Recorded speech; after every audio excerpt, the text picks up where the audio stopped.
I once wrote a book called Myths, Management, and Mastery of Vacation Rentals. And the thesis of that book is whether you're rich or you want to be, we all need the same thing, a greater return on our time. Now, I've helped people with no money, no hope, and no direction find a pathway through real estate investing by becoming a full-time real estate professional and overall recognizing the impact that becoming an entrepreneur can have on your life. Both good or bad, but mostly good if you have the stomach for it. I'm personally psychologically unemployable, so I don't have any other choice. But recently, I had a really cool opportunity to meet Dr. Rachael Gainsbrugh, a kindred spirit who has done the very same thing, but for an even more niche community, medical professionals. Now, these are people with means who still need a leg up. I mean, many of them have over $500,000 in student debt. They work corporate jobs that come with corporate headaches. And Rachael has proven that it doesn't really matter the community, we all need help. And I personally found her advice packed with wisdom. Rachael in this podcast talks about how you don't necessarily need 200 doors to make an impact on your life. Really what you need is one or two properties to make a massive difference for yourself financially. And then in fact, she did such a great job of it in her own personal business that it landed her on the Netflix show Buy My House. She also talks about how to thrive in a crowded market and why multiple streams of income in your life are not just a luxury nowadays, but a necessity. And I hope you enjoyed this chat with Rachael. It was my joy. I hope you like it. Rachael, thank you so much for joining us. The stars have had to align. It's like the third ice age has happened for us to finally be together talking, and I'm so thankful for that. Doesn't feel like an ice age. It's hot here in Missouri, summertime. How about you? How is it? How's the weather where you're at, my dear? Yeah, it's toasty. We're in the Atlanta market, so I feel like it could be a similar climate to where you are at in Missouri as well. Atlanta. So talk to me about how regulations are hitting you in Atlanta right now, because I Yeah, saw in the news there was some things happening there. Tell me about it. yeah, so that's a great question. I'm actually south of Atlanta in a suburban area. It's pretty good here. But those who are in the city proper, they are going back and forth with regulatory constraints. Short-term rentals, as far as I am aware, are restricted to owner occupied. If you go beyond one or two properties, something to that extent. And there are some, I would say, regulatory bodies that are advocacy. That's the word I'm looking Mm. for. Oh There's some yeah. advocacy bodies right now. One is Amstra, Rich Monroe. He's a phenomenal operator. He operates in such an ethical and phenomenal way. And so he is combating some of the unfair regulations. And you know what? I don't hate regulations. I like regulations. I just think there are some regulations that may be unfair, and so we need to address those. So yeah. Absolutely. It's been sort of a knee-jerk reaction as far as Yeah. regulations have been. And so I always Mhm. like to talk to people about different regulations in their area. I mean, we're Mhm. starting to see in Branson, where we're from, there has been 400% increase in regulation over the past 10 years. And it's just Wow. happened very fast with moratoriums Yeah. and big pauses, Yeah. a lot of uncertainty. And actually, we just had a landmark win. The Missouri Supreme Court Oh. just voted. Have you ever heard of Lake of the Ozarks? You know that TV show Ozark with Jason Yes. Bateman? So the Lake of the Ozarks, that's just 2 hours north of us here. It's a real place. I don't know if all that stuff is real that happens in That there, but was so what had happened in that area is there's a lodging association that was charging lodging taxes, and okay. so the cities were charging lodging taxes, but the way they approached in like I guess forcing people to pay those taxes was unconstitutional because it didn't go Oh. through the due process. So taxation without Mm. representation, I mean, we've all seen it. Mhm. Yeah. We're voters. We've been on ballots where we see, Mhm. hey, does this 2% increase of this, are you willing to vote for this to go for road improvement or for school improvement or for this and Right, that? right. That's the kind of thing that needs to be happening It in has short-term to rental happen. regulations, and it's a lot of times it's not. We see Mhm. some knee-jerk reactions from some officials, and that's the part of the business that's, as the industry has matured, we're forced to deal with that, Yeah. which makes which makes the overall consumer, the need for that person to have an advocate like yourself, a coach, somebody Yeah. that knows the business inside and out, somebody that is an owner operator as well as an educator. So Yeah. thank you for doing what you do. Tell us Oh. about Short-Term Gems and why you started it, and give us a little bit of your history, Rachel. Yeah, absolutely. So, little girl from Haiti, I came to the United States. For my background, my family really instilled in me work ethic. I said, I wish they had instilled in me like an inheritance of monetary value, but I got work ethic, let me tell you. And so I grinded it out. And I love mom and dad. And they sacrificed so much for me to be here. So, as an immigrant, wanted to do the American dream, went on, got the doctorate, but that came with $500,000 in student loan debt, Jeremy, and Mm, just had built a life that I hated. Like I was Can you working, tell me about it? yeah, working 14-hour days, okay, on my feet, just trying to battle it out. My husband and I, between the two of us, at one point, we had 5 jobs because just the income we are making from our day to day was not sufficient to meet our needs. And so fast forward, found Dave Ramsey. I started off doing the dead snowball Yeah. and started making some good traction. I was like, okay, this is great. We're starting to see, some of the debt come down.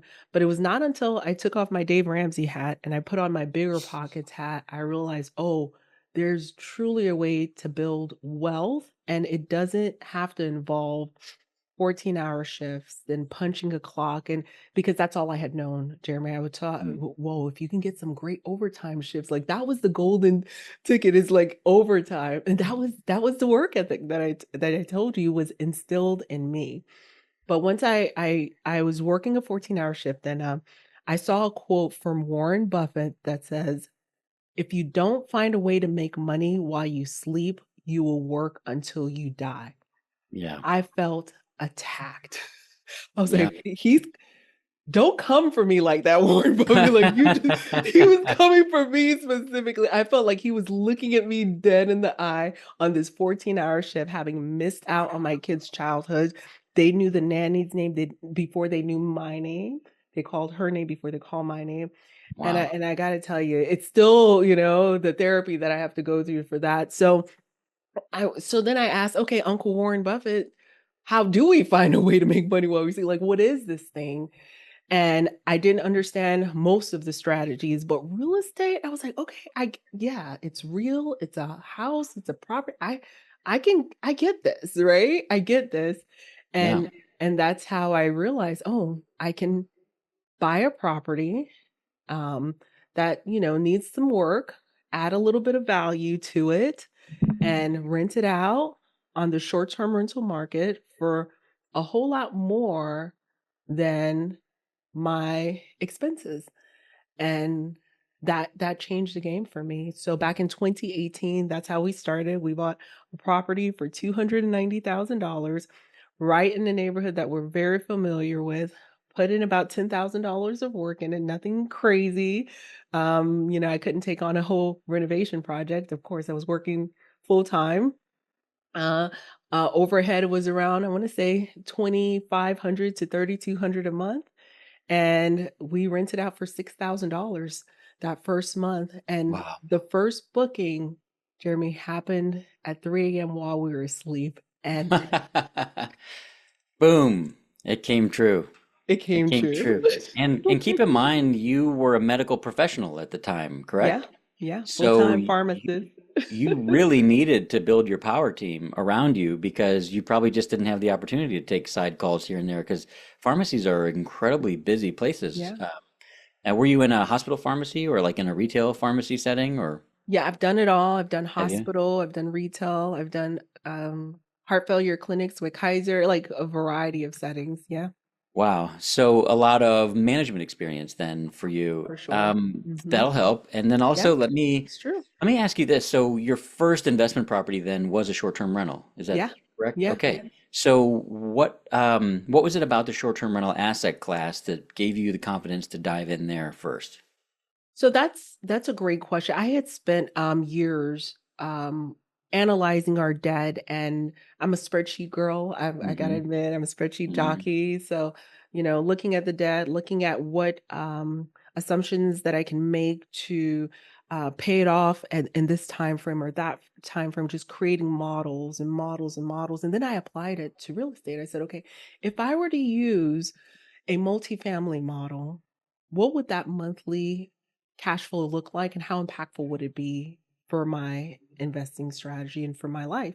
And so for multifamily, you have to start off with, if you're going to go direct, you have to start off with maybe $1 million in down payments. Well, I didn't have that. So I can then syndicate. I can give someone $50,000. I'm totally passive. They have full control, and I hope and pray and hope that I get that money back, right? Hmm. That just didn't feel good to me. Right. I'm a control freak. I told you, I'm like, that didn't feel good to me at the moment. Okay, so let's look at long term. So I looked at all the strategy. Oh, everyone's talking about Okay. wholesaling. That sounds easy. You start with no money. Yeah, but you're knocking on doors, and I didn't even have the capacity. So that didn't make sense for me either. And I realized that when I was going to Alabama to look at this wholesale deals that someone provided me, the house was gorgeous in the photos. It was 3 bedroom, 2 bath.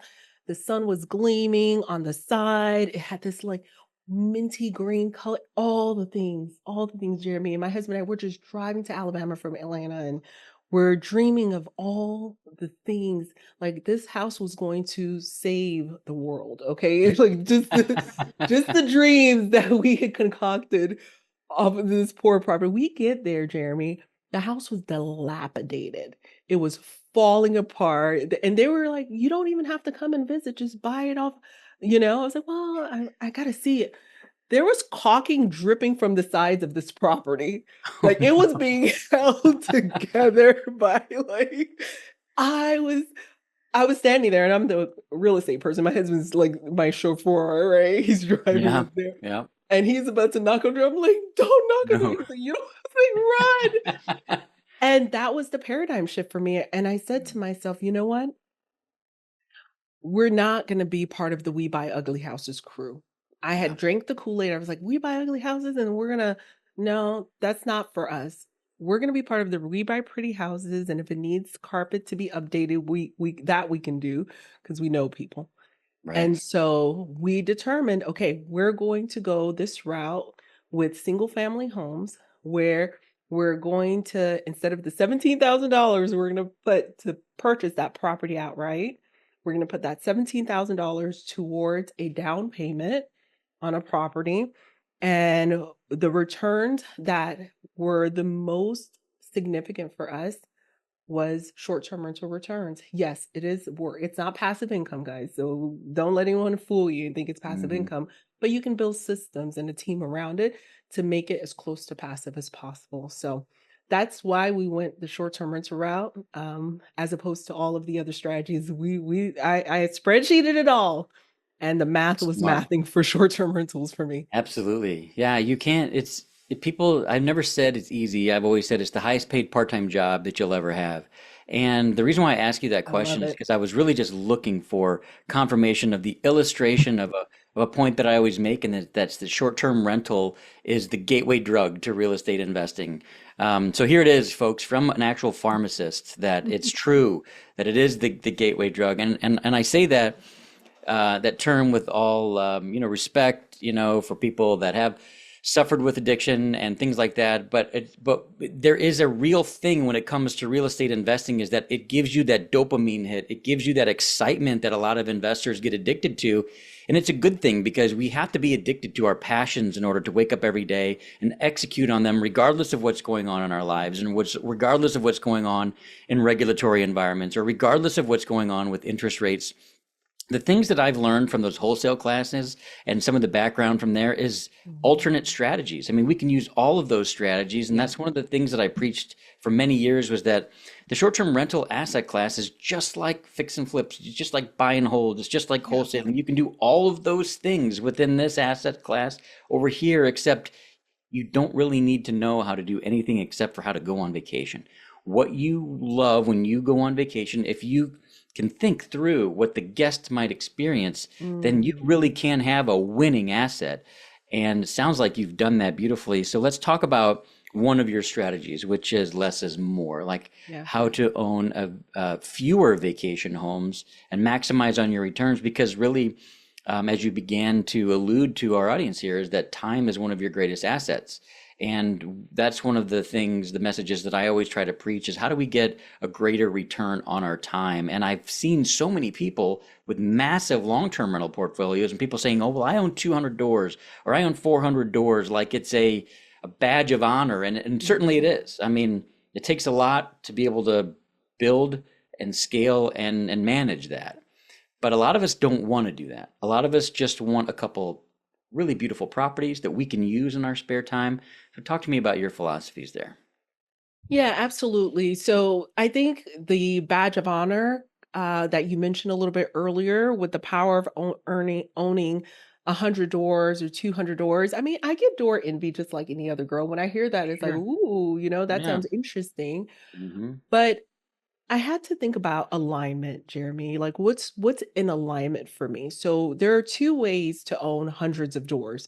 So let's be fully transparent with everyone. Yeah. Most of the people who are telling you that they own 100 doors or 200 doors or 5,200 doors, they don't own it on their own, right, Jeremy? They own it in a partnership, like a crowdfunding situation. So that's called a syndication, or they're investing in real estate investment trusts, right? So they do own it. I don't want to discount it, but it's not as though they own it directly. And so what does that mean? It means they're passive, which is great a lot of times, but they're sitting around waiting on a paycheck to be cut out to them. And so a lot of people are going to hate me for saying this, Jeremy, but go around and ask your friends right now who are investing in these passive strategies, how they're liking it, how they're doing. Okay. All of my friends have had capital calls, meaning, hey, I know you've already invested your 50,000 or 100,000 in this crowdfunding type of situation. Can you go ahead and give us another 200,000? Because right now, the loans are being called. The interest rates have really drastically changed the monthly payments, and it was floating. So this is a whole different conversation, but it's Right. something that you just wake up in the morning and you're like, first of all, I hadn't received my checks in the last quarter. If you're receiving it on a quarter basis, I was receiving it monthly. Now I'm receiving it on a quarterly basis. And now they're asking for a capital call.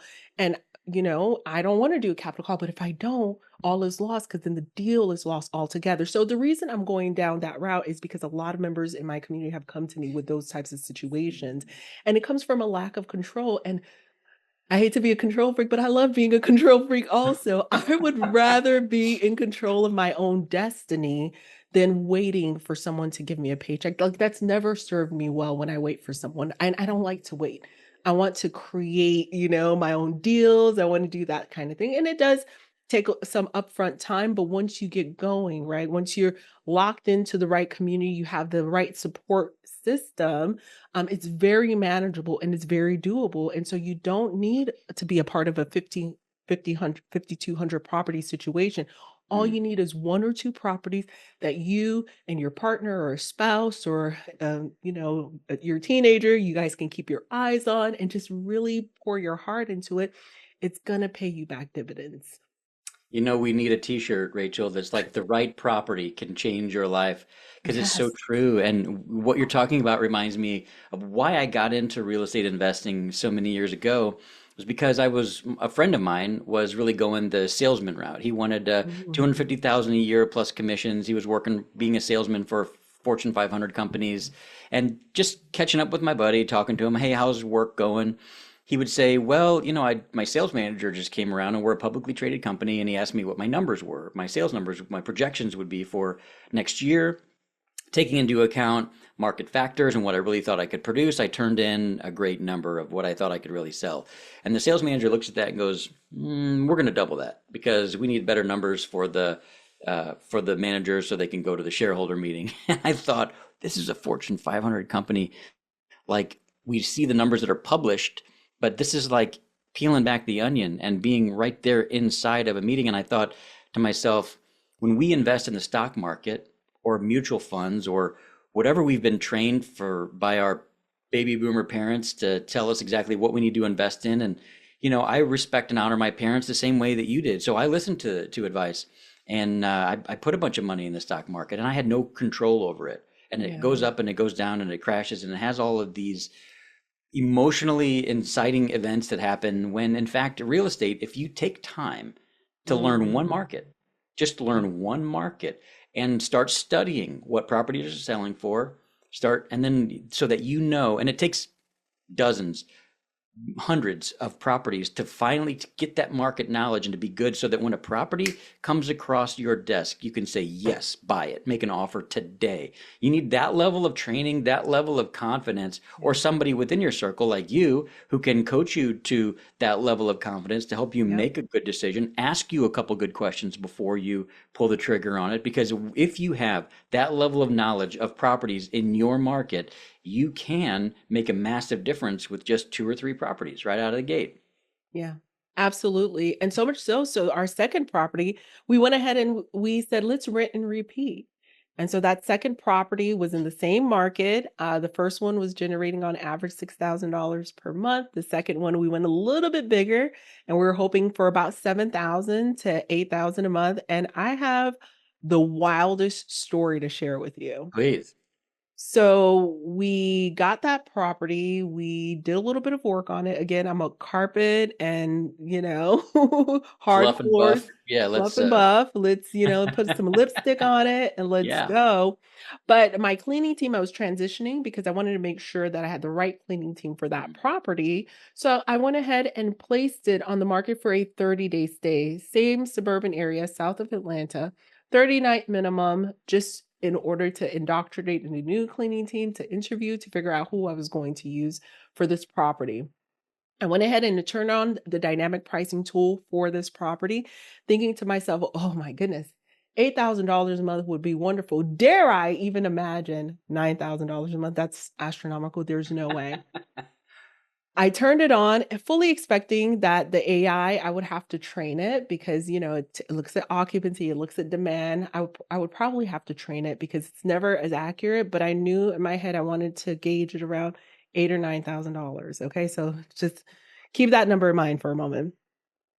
I turn on the dynamic pricing to Jeremy, and it quoted $28,000 for a 30-day stay in suburban Georgia, like no amusement parks, nothing, in the middle of August. And I busted out laughing. I'm getting ready to turn it off.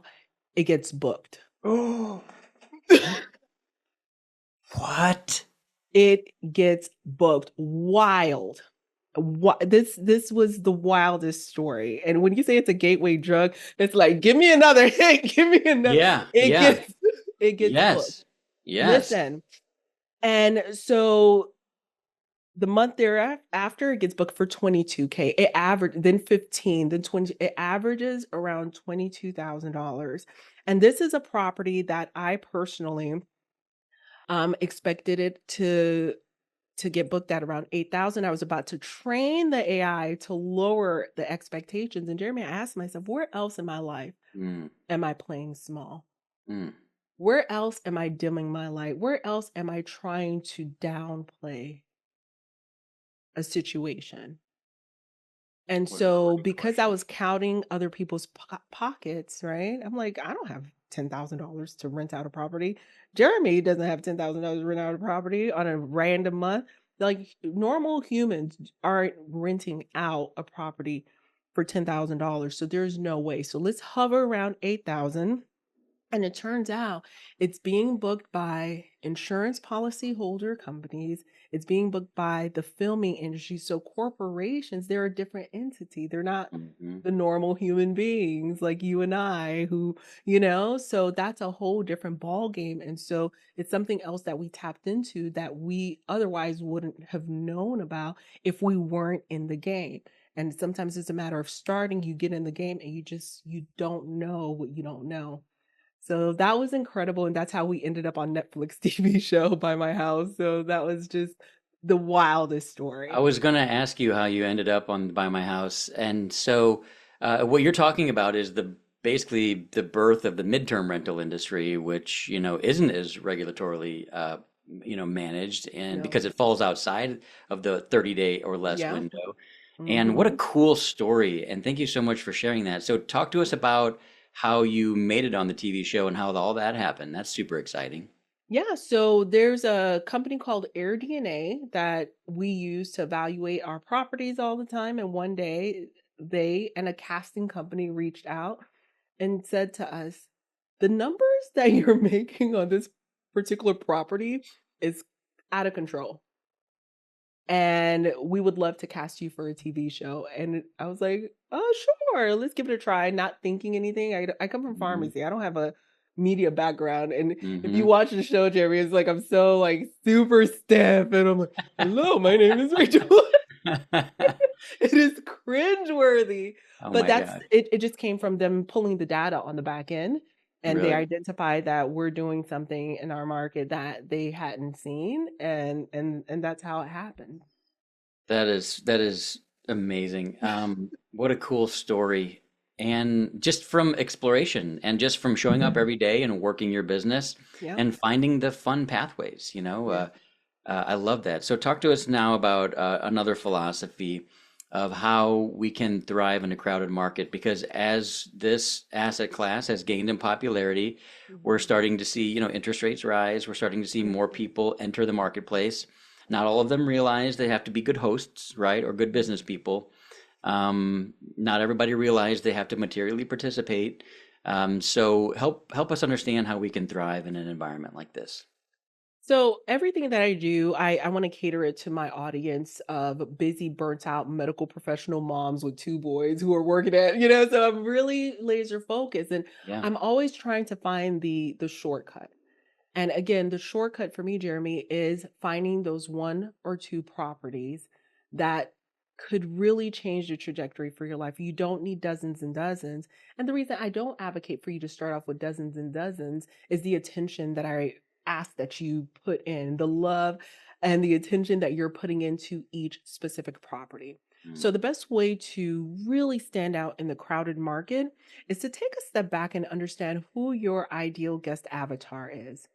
Understand what their needs are. Take a mile, walk a mile in their shoes and identify what are their pain points, what are they struggling with. And so for me, it's typically multi-generational families who are traveling with children, who are traveling with pets as well. And I love that asset class and I love that avatar because that avatar, it helps inform my investment strategy. So when I tell you that's my avatar, automatically it gives me a focus because I'm not looking for that high rise condo in city center, right? So it eliminates a lot of the noise.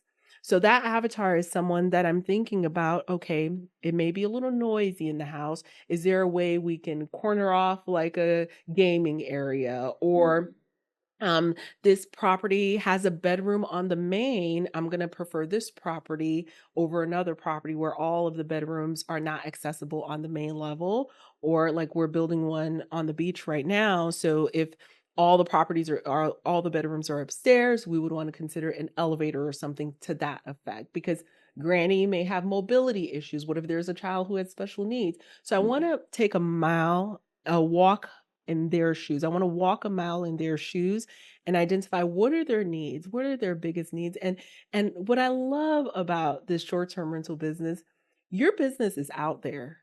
It's out there.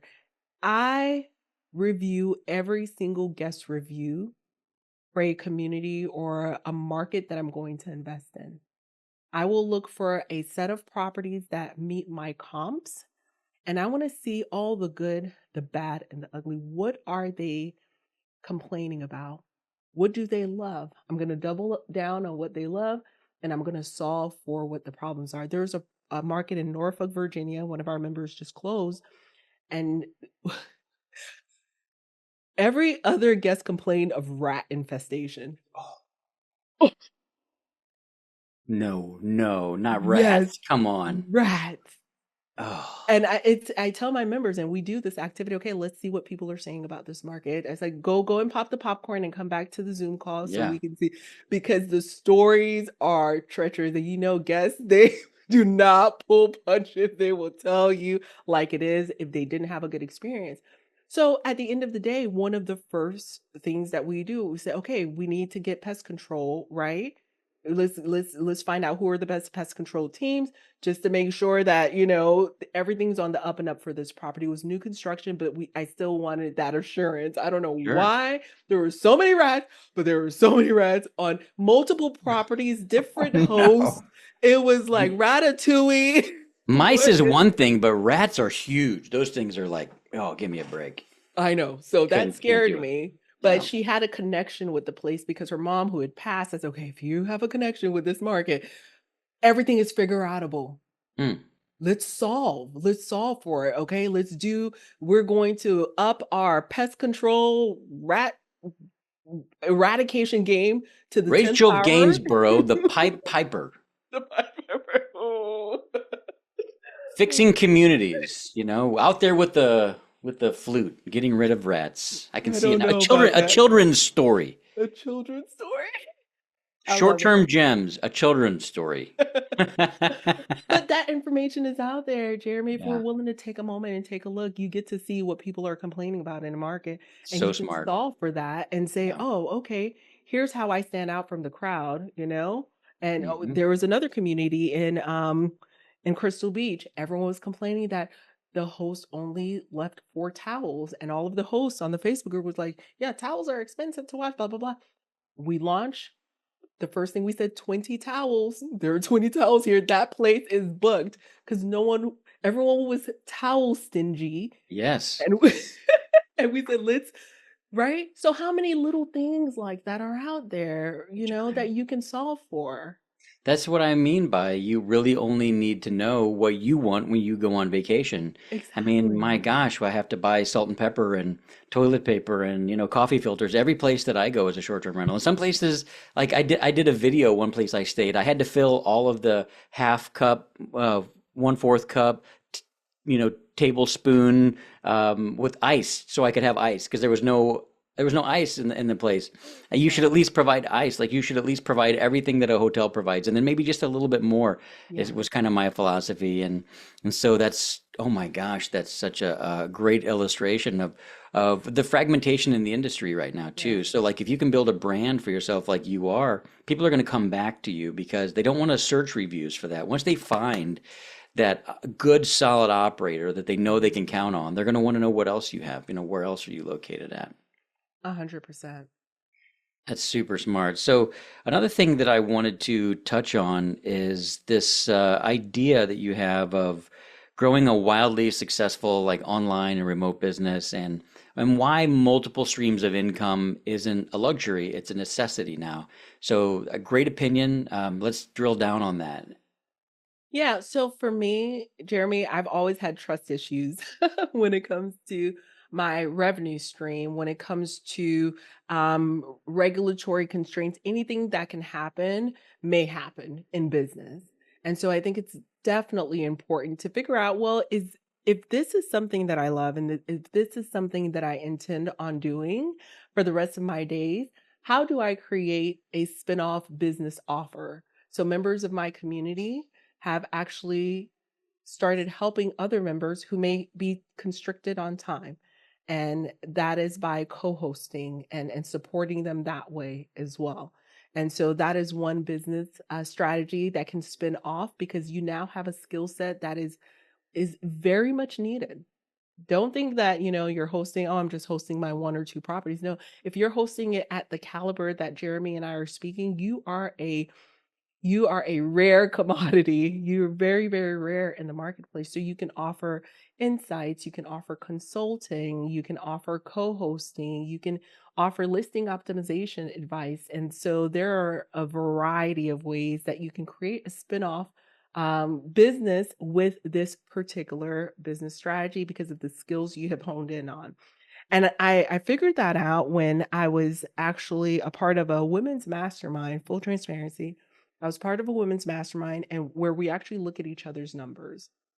And uh, women and numbers traditionally have been kind of two things that are allergic to each other. So in this Mm. mastermind, we look at each other's numbers, we critique each other's numbers. And one thing that was identified and brought up to me, I remember her to this day, she goes, "Hey, Rach, it looks like your horizontal income is empty, but your vertical income is really revving up. What are you doing for your horizontal income?" And that's where what birthed my desire to create a course where I can help others that could bring in revenue on a day-to-day basis for me. So the difference between vertical and horizontal income for this particular mastermind, this is and some of your listeners may know this, Go Abundance. It's a real estate mastermind. So for this particular mastermind, they define horizontal income as the income that comes in without you necessarily having to lift a finger, and vertical income is the income that comes to you with your labor, your sweat equity, right? And so your W-2, the rentals, of course, like I said, it is active income, although we have a team where I oversee and I'll have a meeting once a week just to make sure everything's on the up and up, but that is still considered my active income. And so I decided, since I was being asked the same questions over and over again from my colleagues at the hospital, at the time I was working at a local hospital, like, "Hey, I see you're doing this rental thing. How are you doing it?" Okay, the first thing you need to do is get pre-approved for a loan. And then the next thing you need to do is work with a realtor or a team like Jeremy's team to help you find a property in your market. But your realtor has to be, one who is short-term rental savvy. At the time, there weren't any. So I say, here's the 5 questions you need to ask first, and then ask these next 5 questions if you start to jive with them. So I was answering the same questions over and over again. I said, hey, why don't I create like a little video series and sell it for $47 just to get them started. Yeah. And it became a hit. And so that little, series, I may sell 3 or 4 of those a day on its own. People are Hmm. passing around. And I was like, whoa, they're actually paying me for my intellectual knowledge. So Yeah. that is amazing, and I think it's something that we all need to figure out, because traditionally, single family homes, if you're not going to expand and expand, it's not necessarily a huge business model. It is a wealth strategy for sure, but having a business on the side, or if you're going to continue with your W-2 long term on the side, like some of the trauma surgeons that I work with, or the emergency room surgeons, they're lifers. I just think it's better to have 2 or 3 revenue streams for sure. It's true. And a lot of people, I think, want the perfect property or the perfect opportunity, but you really just have to get your feet wet. Really, in any business, you have to just jump in, learn what's right with the industry, what's wrong with the industry, so that you can find those niche services. For example, I just met some people the other day that they're both about to quit their jobs because what they did is they found all of these timeshare owners that weren't able to use their timeshares. So they said, well, we'll rent those out for you. And they have a community of people that are just looking to rent timeshares. And they've just built a community of people that That's want to awesome. find great timeshares and people that can't use them. And they're doing great off of this one little community. And I mean, that's separate really from the short-term rental industry, but it sort of speaks to the same user, the same traveler, and they just wouldn't have had the opportunity to learn that one opportunity, that life-changing opportunity was out there until they took action and saw what they loved and what they didn't love about the industry. And so I think you're absolutely right. That's kind of how our real estate brokerage rose in popularity, was because I didn't sell coaching programs. I just sold our services. We just said, we're dedicated to making sure you have all those questions answered and all of those things, because we wanted to create raving fans. We wanted people to come back to us Yeah. because we knew if we treated them right, they would buy another property and that they have friends. Real estate investors are like truck drivers. They're really hard group to break into, but once you do, they're very loyal and very special. And so you have to treat people right. And another thing is we've trained a lot of real estate professionals. I actually created a personality test. I'm looking specifically for one personality type because I know I'm not really going to be able to train them. And I can't Mm. train the money focused people. For whatever reason, Mm. my training just doesn't land with them. We're looking for the servant leadership people, and Yeah. there's 7 different archetypes within that can really begin to serve people. And so we did that, and it worked really, really well because we were able to find real estate agents that wanted to first become investor friendly agents, right? They don't have the money to buy real estate themselves, but they want to serve real estate investors. And then you can't be in an environment for that long without wanting to buy your first investment property. And then they usually do. So we create that winning environment for real estate agents. And then, of course, like you said, you've got to create those scaling opportunities, which is why we, joined a nationwide brokerage and have decided to scale and train those agents all over the country because we figured we could serve investors better by serving the agents who serve them. And that's kind of been the business model that we've been using. And it's so nice to hear you validate that with everybody needs a great agent, and you just can't rely on a guy that doesn't really know the business, And so I applaud you guys for being dedicated there, and I applaud you for taking a risk and putting yourself out there because that's not easy either to put yourself on video and to offer yourself, your information for sale. It's not easy. So tell me about the first, couple. Was it easy to find the marketing to get the stuff out there, or was that a process for you? It was a process. As a matter of fact, there were some members in my community that were asking questions. They put something together, put something together. And I remember I was listening to a podcast and the expert was saying, "Oh, you need email addresses." I was like, "Oh, okay." At first, she said, "You need an email list." I was like, "Well, what's that? Like, is that a list?" No Right, idea. right. No idea what an email list was. Okay. So, like, green, green, green. And this was in 2021. You need an email list. I was like, what's that? I don't know what that is. Again, come from a W-2 full-time job, never built, lists or databases or anything like that. Now I know like your business rises and fall on the amount of, emails you have, which are all potential customers who want to hear what it is that you have to offer. So I asked them, I said, "Hey, do you mind giving me your email address?" And so I had an email about, I want to say 50 to 75 email addresses just from work colleagues and friends of friends who were curious about short-term rentals.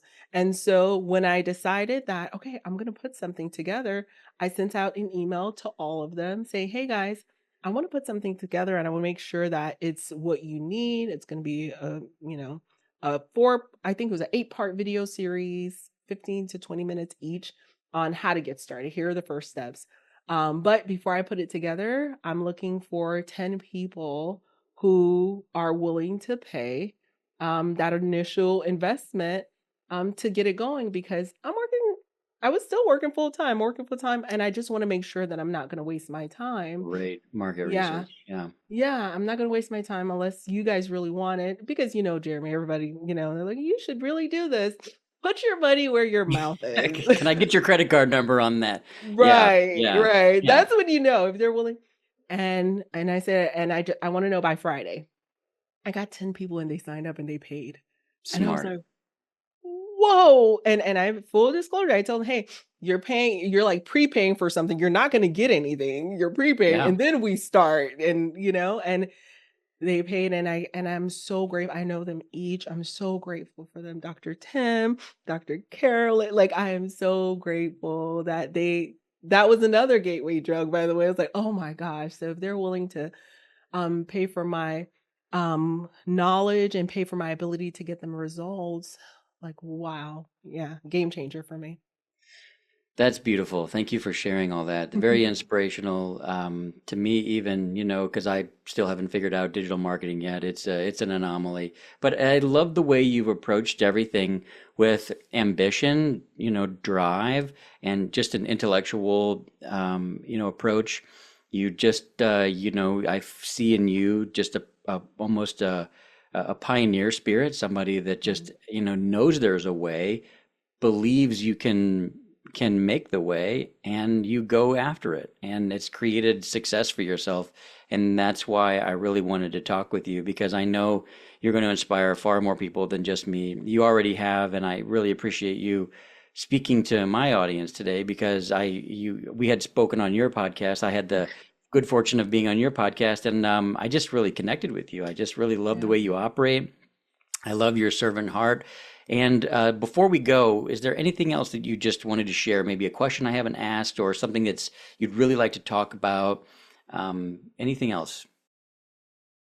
What's been resonating with me lately, Jeremy, is in 2018, if I had waited for the absolute perfect market conditions, if I had waited for the absolute perfect property, the absolute perfect interest rates, I would be looking back today and kicking myself, right? And so a lot of hesitation right now in the marketplace is, you know what? I'm going to wait for the market to crash to start investing. I'm going to wait for the perfect interest rate. I'm going to wait for the perfect assets. There are no deals. I want to challenge that because every single day in my community we're seeing deals. We're seeing deals, and getting in the game is the first step. So get in the game. The interest rates, we don't love them. We're not going to even pretend like they're the greatest. No, you're Mhm. not crazy. The interest rates are high. Bet, I get it. But you got to get in the game. Figure out a way to get in the game. Your future self will thank you. Absolutely. Great advice. So much. And then how do people connect with you if they want to get some of your coaching information? I do have a free resource. If you go to 75gems.com, I have a list there for you for the 2024 top 75 cities with the highest profitability for short-term and midterm rentals. So grab a hold of that, and it's going to ask you for your email. And then you'll be a part of our ecosystem from there. That's great. I encourage you to become a part of Rachel's ecosystem. And also, we'll put your information in our show notes as well. So we'll be contacting you for all that so that we can make sure that our listeners can connect with you as soon as they are ready. Thank you, Jeremy. This was too fun. It was. It was. Thanks. Okay, that'll be a nice pause for them there. And so thanks, Rachel, so much. And I think we finished just on time. I do have to bounce to another call, but I'm so looking forward to just staying in touch with you. You as well, Okay. for sure. I'm here to help. If you have any questions about the digital marketing side as well, I'm not an expert by any stretch of the imagination, but we've done pretty good. Well, I am. I've got a ton of product that I've built, books, and most of my training is for real estate agents. Yeah. And so I've got it all. I mean, I can literally help a real estate agent go from brand new agent to over $1 million in gross commission income, top producers. So Nice. we're trying our best to just kind of get the word out. So I may reach out to you and say, help, sometime. I'm here for Um, you. okay. Well, thank you so much. Have a phenomenal holiday weekend. You as well. And again, you're looking fantastic. I love your Oh, style, thank and we'll stay you. in touch, Rachel. Okay. All right, you have a good Alrighty. one. Okay. Bye bye. Bye-bye. Well, a big thank you for listening to the end of our podcast. I know your time is valuable, and I hope you got a few takeaways that are going to help you get a greater return on that time. I know you will. And if you did enjoy it, I'd sure appreciate a share or a comment. Feel free to subscribe for instant access to new episodes and offers. There's also a ton of free content and ways to learn more and engage more at worleyrealestateenetwork.com. Until then, we'll continue to bring you recipes for success and real stories from real people who, like you, are living out your divine purpose. And hey, God loves you. No matter what happens, don't give up.